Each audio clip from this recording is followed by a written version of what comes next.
This is a true story, but the names of the characters have been changed.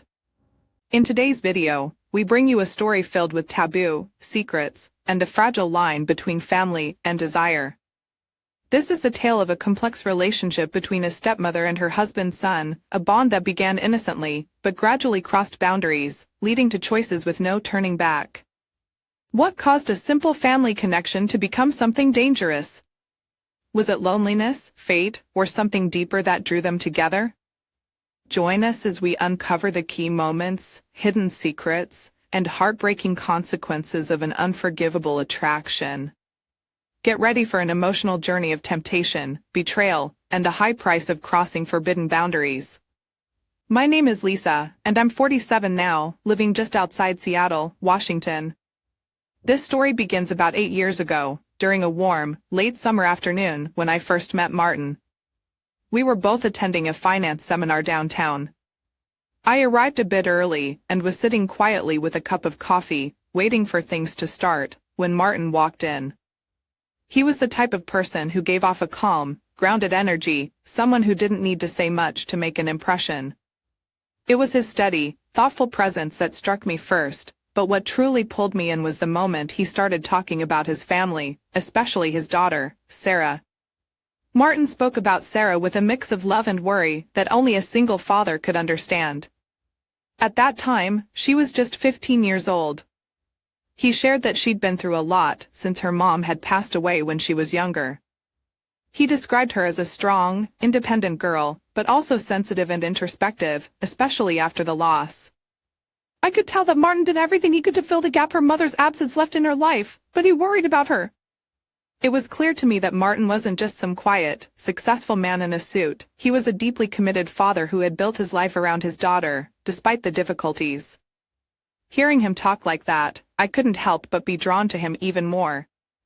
A few months after that seminar, Martin and I started dating. It was a bit of a whirlwind romance for us both, especially since he was such a methodical person.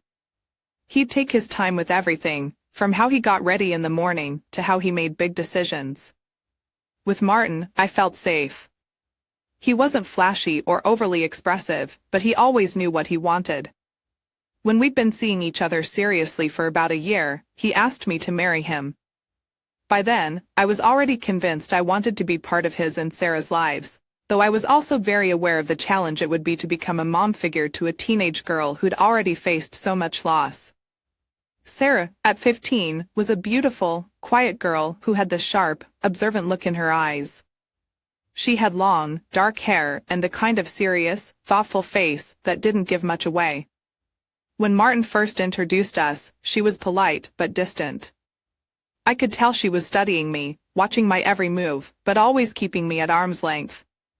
It didn't take me long to realize Sarah had walls built up around her.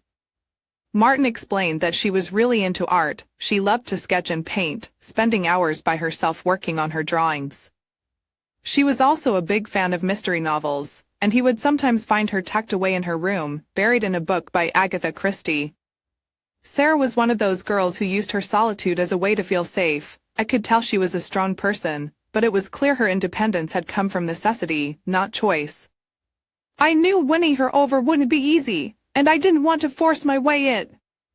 I made small gestures instead, like cooking breakfast for her, offering to give her rides when Martin was busy, and leaving space for her to come to me if she ever felt like it.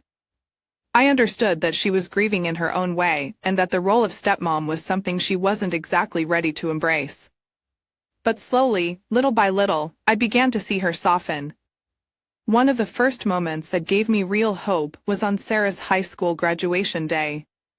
We'd thrown a small party for her at the house with a cake and decorations in her favorite shade of blue. When she hugged me that day and said thank you, it was the first time she'd called me mom in front of her friends. That moment meant more to me than I could put into words, because it felt like I had finally become part of her life. She had begun to trust me, and even though we didn't talk about everything, she'd open up to me about her friends, her plans for college, and her dreams. One of my favorite memories from those early years was a family trip we took a year after I married Martin. He rented a cabin in the mountains near Seattle for the three of us to spend some quality time together. At first, Sarah was hesitant, clearly not thrilled about the idea of spending an entire weekend with me and her dad. But as the weekend went on, she started to relax. One night, we were all sitting around the fireplace, and Martin started sharing stories about his younger days, how he'd worked all sorts of odd jobs to pay for college and some of the silly things he'd done. Sarah would occasionally glance at him, laughing quietly to herself, looking both embarrassed and amused. It was one of the first times I'd seen her truly smile, and I felt a little closer to her just watching her with her dad like that. After that trip, Sarah seemed to open up more. She wouldn't necessarily seek me out for conversations, but she stopped avoiding me too. When Martin was busy with work, sometimes she'd join me on small errands or even accompany me to the store, though neither of us would say much. But for me, even those moments of silence meant everything, because they were a step toward her seeing me as someone she could trust. Little by little, I felt like I was finding my place in our family, and I treasured every moment that brought us closer. One of the first things I did to try bridging the gap between us was supporting Sarah's interests. She was passionate about art, especially drawing and painting, so I set up a small art corner in the living room with a desk and some new supplies. It was just a little space, but I wanted her to feel like there was something in the house that was truly hers. At first, Sarah only used it when she thought I wasn't around, but little by little, she started spending more time there, sketching and painting. Seeing her feel more at ease and absorbed in her work felt like a step forward. Soon enough, she began to share her drawings with me, one by one, and I always showed genuine interest, asking her about the stories behind each one. There's one sketch I'll never forget, a pencil drawing of a girl standing alone on a dock, staring out at a distant lake. The picture was haunting and beautiful. I could feel the loneliness in each line she drew. When I asked her about it, she shrugged and said, "I don't know, I just felt like drawing it." But I knew it meant more to her than that. Sarah didn't need to explain, the drawing spoke enough about what was going on inside her. Over the months, I poured myself into trying to be a positive presence in her life. I knew I wasn't Sarah's mom, and I'd never replace that, but I hoped to be someone she could trust. If she needed help with homework, I'd sit with her at the kitchen table, working quietly by her side. If she wanted her space, I respected that, but I'd still look for small, subtle ways to connect. One time, when she had a big biology test coming up, I spent hours with her making flashcards and quizzing her, even though science wasn't exactly my strong suit. Some of the questions I came up with were so silly they made Sarah laugh out loud, and in those moments, the distance between us felt a little smaller. Martin could see the effort I was putting in, and he always encouraged me, reminding me that building a relationship takes time. But he never pressured Sarah to accept me in a certain way. He let her set her own pace, which took a lot of pressure off both of us. I think Martin's patience and support were a huge part of why Sarah gradually felt more comfortable around me. He'd share stories with her about his life, his work, things she'd never heard before, and even some funny memories from his younger days to help her feel more connected. We'd sit around the dinner table in the evenings, and slowly, those conversations helped build a sense of closeness between us all. The turning point in my relationship with Sarah came during her senior year of high school. She was applying to colleges, and it was a stressful time for her. Martin and I did what we could to support her, trying not to add to the pressure. Then one evening, she suddenly came to me for help with her personal statement. It was the first time she'd ever asked me for advice on something so personal. We spent hours brainstorming ideas, and eventually, she opened up about her fears and her hopes for the future. Sarah was bright and ambitious, and I could see how much she wanted to make her father proud, but I also sensed that she worried about disappointing him if things didn't go exactly as planned. One of the most touching things she shared that night was her hope to study art as a minor in college. She hadn't told Martin, fearing he'd see it as impractical, but I assured her that her father would support her no matter what. We spent that whole evening working on her essay, and when she finished, I could see how proud she was of it. When she finally showed it to her father, he was deeply moved, his eyes filled with pride. For me, it was a small victory, a moment when I felt I was truly part of her support system. Little by little, through these small moments, our relationship grew. I never forgot that Sarah was Martin's daughter, but I also began to feel a genuine sense of pride and affection for her, a feeling that went beyond just being her father's wife. I started to see her as family, someone I deeply cared about and wanted the best for. Looking back now, I realize that those early years of building trust and connection were some of the most precious times in my life. Those memories are what make everything that happened afterward so much harder to bear. But then, something happened that even now, I can hardly explain. It all began around 6 months ago, during one of those rainy Seattle springs. At first, my texts with Dave seemed harmless, just simple, ordinary exchanges. I saw him fairly often, since he and Sarah lived nearby, in an apartment in Capitol Hill. We'd text about arranging family dinners or helping Martin with projects around the house. But over time, those texts became longer, more personal. Instead of mundane topics, we started sharing pieces of our lives, our frustrations, and even a sense of loneliness we each felt at times. One night, when Martin was away on business, Dave texted me around midnight. He'd had a long, exhausting day, and there was a vulnerability in his message that caught me off guard. I was lying in bed, unable to sleep myself, feeling the heavy weight of solitude in the dark. Our conversation went deeper than usual as we talked about the isolation we felt in our own relationships, the sense of losing ourselves amidst life's routines. It wasn't long before we started sharing thoughts and feelings that neither of us had voiced to anyone else. That weekend, we happened to run into each other at Pike Place Market. I was picking up flowers to take home, and he'd stopped by for coffee. We decided to sit for a few minutes in a nearby cafe, just a casual chat. But sitting across from him, I felt something I hadn't felt in a long time, a spark, a pull that was hard to ignore. We talked, laughed, reconnected in a way that felt deeper than before. This time, though, his gaze held something different. He looked at me a little longer, and when his hand brushed mine across the table, I didn't pull away.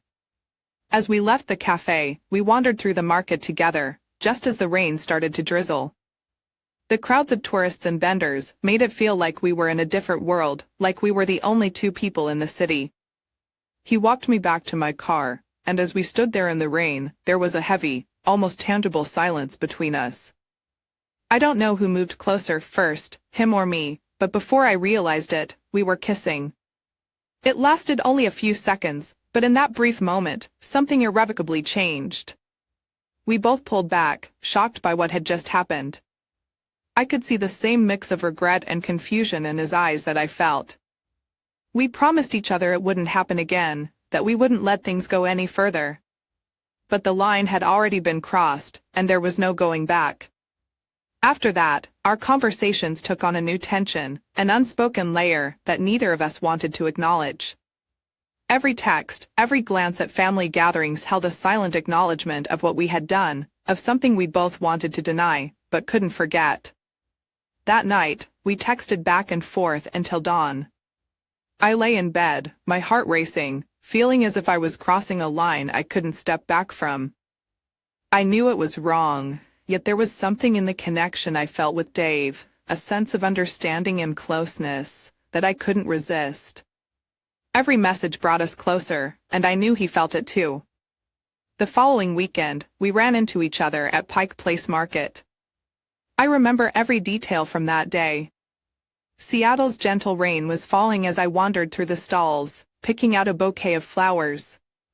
And then I saw him. We both stopped, catching each other's gaze, unsure of whether to move forward or turn away. But instead of retreating, we chose to come closer. We found a small cafe nearby and took a quiet corner table across from each other. We laughed, we talked, but the silences in between grew heavier, more charged, as though the words we couldn't say were filling the space between us. I could feel his gaze linger, holding mine just a little longer, deeper than usual. I knew it wasn't just a casual look, it was a quiet yearning, something unspoken yet powerful, and I couldn't deny that I felt it too. His hand brushed mine across the table, and I didn't pull away, letting that brief contact last a moment longer. We both knew this was crossing boundaries, entering forbidden territory, but neither of us seemed able to stop. When we finally left the cafe, there was a bittersweet tension between us. The rain had picked up, not heavy, just a light drizzle falling on our shoulders and hair. We walked slowly through the crowded stalls, past the bustling shoppers, as though the city around us had faded away, leaving only the two of us. When we reached my car, we paused, both knowing it was time to part. But instead of saying goodbye, we stood there in silence, the distance between us nearly disappearing. The moment stretched on, feeling infinite. And then, he moved closer, or maybe it was me, and before we knew it, we were caught in a kiss.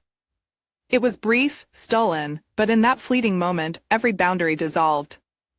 We both pulled back, stunned by what we'd just done, but unable to deny the feeling it had stirred, a closeness, a comfort neither of us could find elsewhere. In Dave's eyes, I saw the same regret I felt within myself. We both knew we'd gone too far, that there was no returning to how things had been. We promised each other that it wouldn't go any further, that this was just a fleeting mistake. But something had changed. From that moment on, our conversations took on a deeper layer, every text and glance at family gatherings loaded with an unspoken understanding, a bond that neither of us could ignore, yet both of us tried, unsuccessfully, to forget. After that kiss, something had shifted between us in a way that neither of us could ignore. Even as we tried to act as though nothing had changed, every time I saw him, every moment near him, carried an undeniable intensity. And he felt it too, each glance, each word exchanged held a weight that neither of us could deny. The next week, we happened to cross paths again, this time at Volunteer Park. I was out walking to clear my head, but when I saw Dave sitting alone on a bench, it was as if some invisible force was pulling me toward him. He looked up, and our eyes met, full of the same mix of longing and uncertainty. Without a word, I sat down next to him. We sat side by side, listening to the soft rain falling on the trees around us, our hands resting close enough to touch, yet both hesitating. "I didn't expect to see you here," he murmured, his voice carrying that familiar, unspoken tension. "Me neither," I replied, though neither of us made any move to leave. As we sat there, our shoulders brushed lightly. It was the faintest touch, but it held something heavy, and neither of us shifted away. Time seemed to slow down, and though we didn't speak, it felt as if a whole conversation was unfolding between us in the quiet. Finally, he turned toward me, his eyes searching mine, and in that moment, there was no hiding how we felt. His hand found mine, and this time, I didn't pull away. We held on, knowing we were crossing a line, knowing we were walking into forbidden territory, but unable to resist. A few days later, I went to Alki Beach at sunset, needing space to think. It was one of those rare, clear evenings in Seattle where the sky was painted in streaks of pink and orange, the waves reflecting the colors in shimmering ripples. I was lost in thought, watching the water, when I heard my name. I turned, and there he was. Neither of us had planned it, but the look in his eyes mirrored mine, an undeniable longing, a need to be near each other. We walked along the shore in silence, the cool sand beneath our feet, shoulders brushing now and then as we walked. The quiet felt intimate, like the rest of the world had faded away, leaving just the sound of the waves and the connection between us. Eventually, he stopped and looked out over the water, then turned to face me. Without a word, he reached up and tucked a stray strand of hair behind my ear, his fingers lingering just a little too long. I felt my breath catch, and before I could think, he leaned in, and we kissed again, this time longer, deeper, as if we were finally admitting everything we'd been trying to deny. The sun dipped below the horizon, casting long shadows across the beach, and in that fading light, everything else fell away. There was no guilt, no hesitation, just the warmth of his touch and the softness of his kiss. Afterward, we walked back to our cars in the darkness, a silence hanging between us that was far from empty. Just before we'd parted, he took my hand one last time, holding it a beat too long, his thumb gently tracing small circles over my knuckles. It was a simple gesture, yet it held more intimacy than words could ever convey. In the days that followed, we kept crossing paths, sometimes by chance, sometimes by intention. One afternoon, we met at the Japanese garden near Washington Park Arboretum. The cherry blossoms were in full bloom, petals scattering gently in the wind. We strolled quietly along the winding paths, letting ourselves get lost in the beauty of the garden and in each other. We paused beneath a blooming tree, sunlight filtering through the branches, casting dappled shadows across his face. He looked at me with that same intensity, and without thinking, he reached for my hand, our fingers intertwining naturally. "This might be wrong," he whispered, not letting go. "But being here with you, it feels like the only thing that makes sense." His words hung in the air, heavy and undeniable. I gave his hand a gentle squeeze, feeling the weight of everything left unsaid. We stood there, close enough to hear each other's breaths, close enough to forget the world outside. Our moments together became a series of stolen encounters, each one feeling as if it could be the last. One night, he surprised me by taking me to Cary Park. We stood there overlooking the city, the lights of Seattle glowing below us, casting everything in a warm, golden light. He wrapped his arm around my shoulders, pulling me close as we watched the skyline. I rested my head against his shoulder, letting myself sink into the comfort of his warmth, even though I knew it was temporary. His hand found mine once again, his fingers tracing soft circles in my palm, and in the stillness of the night, I felt both whole and completely lost. Each meeting brought with it a growing sense of risk, a heaviness in knowing what we were risking. But each time our eyes met, each time our hands brushed, that connection only grew stronger. It felt inevitable, like we were caught in something larger than ourselves, something neither of us could control. And even as we promised ourselves that this couldn't go any further, that it had to end, neither of us could take that final step back. Everything came crashing down one evening in mid-August, during one of those muggy Seattle nights when the air still holds the weight of summer. It was a Saturday, and Sarah and Dave had come over for dinner, just a small family gathering. Martin was out back, grilling steaks, and I was setting the table when I noticed Sarah walking into the kitchen. She was holding her phone, her face pale and completely unreadable. She looked at me, and in that instant, I felt something was terribly wrong. "Mom," she said, her voice trembling but controlled, "I need to talk to you. Right now." The way she called me Mom, something she only used in deeply serious moments, sent a jolt of dread through me. I knew whatever she had to say was about to shatter everything. We stepped into the living room, away from the noise filtering in from the backyard. Sarah looked down at her phone, her hands shaking slightly. After a tense silence, she finally lifted her gaze to meet mine, and in that moment, I knew she'd discovered something that revealed everything. She held her phone out to me, and there it was, a string of messages between me and Dave. I could see the entire conversation, every word laid bare, and my heart dropped as I recognized each familiar line, each exchange, each step we'd taken toward crossing a line that should never have been crossed. Some messages were harmless enough, others heavier, words that hinted at emotions neither of us had dared say aloud. Seeing it all laid out in cold, undeniable text left me breathless. There was no explaining this, no way to make it seem like anything other than betrayal. "Why?" she asked, her voice breaking. "Why would you do this?" She wasn't yelling. Her voice was soft, filled with an almost unbearable pain. There was something deeply heartbreaking in her calm fury, like she was holding back a storm. I wanted to explain, to say something that would make her understand, but words completely failed me. Just then, Dave walked in from the backyard, likely wondering where we had disappeared to. His face changed instantly when he saw Sarah holding her phone, her tear-filled eyes flashing with a mix of hurt and anger. The three of us stood in silence, paralyzed in that horrible moment of realization. Dave's shoulders slumped, and he let out a soft, defeated sigh, as if he'd known all along that this moment was inevitable. He didn't deny it, didn't try to make excuses.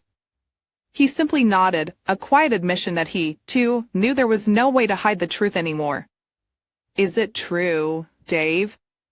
Sarah's voice trembled as she looked at him, her eyes pleading with him to say something, anything, that might make this less painful. But Dave couldn't bring himself to answer. He looked down, unable to meet her gaze, and that silence was all the confirmation she needed.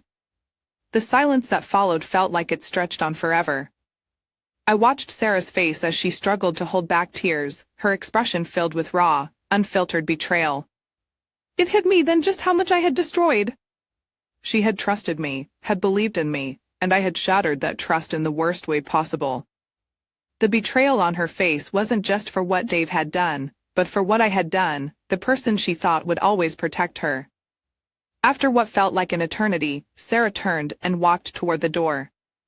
I wanted to call out to her, to reach for her, but I knew it was pointless. I could feel her rejection, a wall she'd built up in that single moment that I would never be able to tear down. She didn't say anything to Dave. She didn't have to.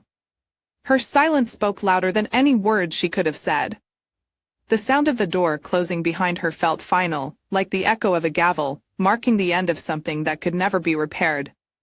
In the minutes that followed, Martin came inside, carrying a plate of food, completely unaware of what had just unfolded. He looked at me, then at Dave, immediately sensing the thick tension in the air. "What's going on?" he asked, his brow furrowing with confusion.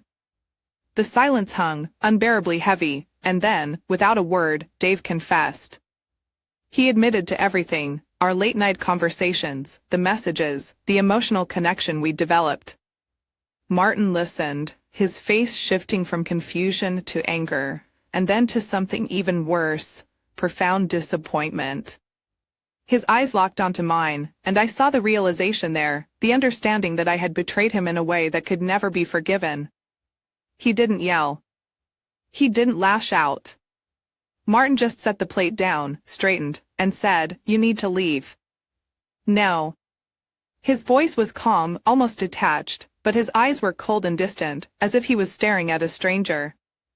It felt like watching a door in his heart close. It felt like watching a door in his heart close, a door that I knew would never open again. I stumbled out of the house, barely able to see through the tears streaming down my face. I didn't know where to go, or what to do.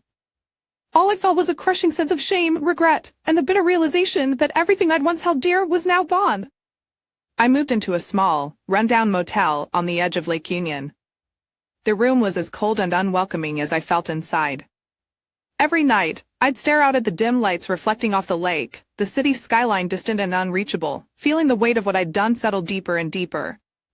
It was hard to sleep in that silence, with nothing but my own thoughts and regrets to keep me company. Days blurred together as I settled into a pattern of work, eating alone in small diners around the city, and spending endless hours in that motel room. One of the only people who reached out to me in those first few weeks was my sister, Karen. She lived about an hour away, near Tacoma, and she had always been the stable one in our family, the person everyone turned to when things went wrong. When she found out what happened, she called me and said, "Come over, Lisa. At least let me make you a real meal." I drove down to her house on a quiet Sunday morning, the roads nearly empty, giving me too much time to dwell on everything. When I arrived, Karen had set up a small brunch spread in her cozy kitchen, filled with the smell of fresh coffee and her homemade cinnamon rolls. She hugged me tightly, with no judgment in her eyes, only concern. We sat in silence for a while, and finally, I broke down, spilling out every regret, every misstep, every moment of weakness that had led me here. Karen listened, never interrupting, just squeezing my hand from time to time. "I don't know if they'll ever forgive me," I whispered, wiping away tears. Karen sighed and shook her head slightly. "Maybe they won't. But you need to start by forgiving yourself, Lisa. You're carrying all this guilt, and it's only going to eat you up inside if you don't find a way to let some of it go." In the months that followed, I tried to take her advice. I focused on keeping my mind occupied, filling my time with work and small projects to keep from sinking too far into my own regrets. I took on extra shifts at the local community center, where I worked as an events coordinator. It was work I had always enjoyed before everything fell apart, a chance to organize charity events, food drives, and youth programs for families around Seattle. I found some comfort in the routine of the job, in putting my energy into something positive, even if it was just a temporary escape from the emptiness inside. But every time I saw families come through, mothers with their children, or couples volunteering together, I felt a sharp ache. They were constant reminders of the life I'd lost, the family I'd torn apart. I often saw people I used to know, friends I'd met through Martin or parents from Sarah's school years, but now they barely glanced my way, or if they did, their eyes held a polite coldness. I had become the subject of quiet whispers, the scandal everyone knew about but no one would address directly. One afternoon, while I was sorting donations for a local shelter, I ran into Diane, an old friend of Martin's who used to be warm and welcoming to me. She used to host game nights, where Martin and I would spend evenings laughing, sharing stories, and competing in rounds of Scrabble or cards. But now, when she saw me at the community center, her face grew serious. "Lisa," she said quietly, pulling me aside. "I just don't understand." "Why?" I wanted to explain, to somehow make her understand the loneliness, the feeling of drifting that had led me down that path. But as I stood there, under her questioning gaze, I realized there was no explanation that would ever make sense. "I wish I could tell you," I replied finally, "but all I can say is that I made a terrible mistake. And I'll regret it for the rest of my life." Diane nodded, her expression softening a little, but I could still see the disappointment lingering in her eyes as she walked away. Weeks turned into months, and I found myself missing Sarah and Martin more than I could bear. I had raised Sarah through some of the most pivotal years of her life, been there for all her milestones, dreams, and worries. Now, every memory felt like a painful echo, a reminder of how much I'd lost. I often found myself taking long walks by Green Lake, watching families play with their kids, couples laughing together, people enjoying simple moments I'd once taken for granted. The memories haunted me in ways I hadn't expected. The holidays came and went, painfully quiet, as I spent Thanksgiving alone in a small diner, barely able to finish my meal, and Christmas passed without a single decoration in my tiny room.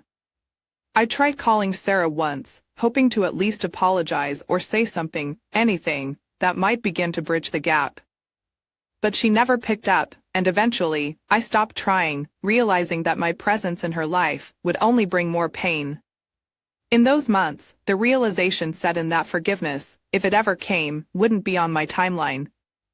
I would have to find a way to keep going, even if they never looked my way again.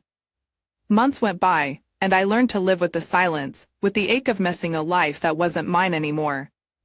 I fell into a routine of work, errands around the city, and long, quiet hours alone in my motel room by Lake Union. But one morning, in early spring, I received a message that made my heart skip a beat. It was from Sarah. Just a few short lines: "Let's meet. Tomorrow. Coffee at Marigold's." Marigold's Cafe was a small coffee shop near Pike Place Market, where Sarah and I had spent countless afternoons together over the years. We'd sit there to talk about everything, from her college plans to the book she was reading, or just to escape and sip lattes while watching the world go by. The memory of those afternoons hit me hard. I felt a strange mix of hope and dread, wondering what she could possibly want to say after all this time. The next day, I arrived early, gripping my coffee, trying to steady my nerves. When Sarah walked in, I barely recognized her. She looked different, stronger somehow, more confident. There was a new distance in her expression, though I could still see a hint of the warmth I remembered so well. She walked over with deliberate steps and sat across from me. For a moment, we just sat in silence, the clinking of cups and quiet conversations of other customers filling the space between us. "Thank you for meeting me," I managed, unsure if I should be the one to start. She nodded, her gaze fixed on her coffee cup, and I could see the tension in her shoulders.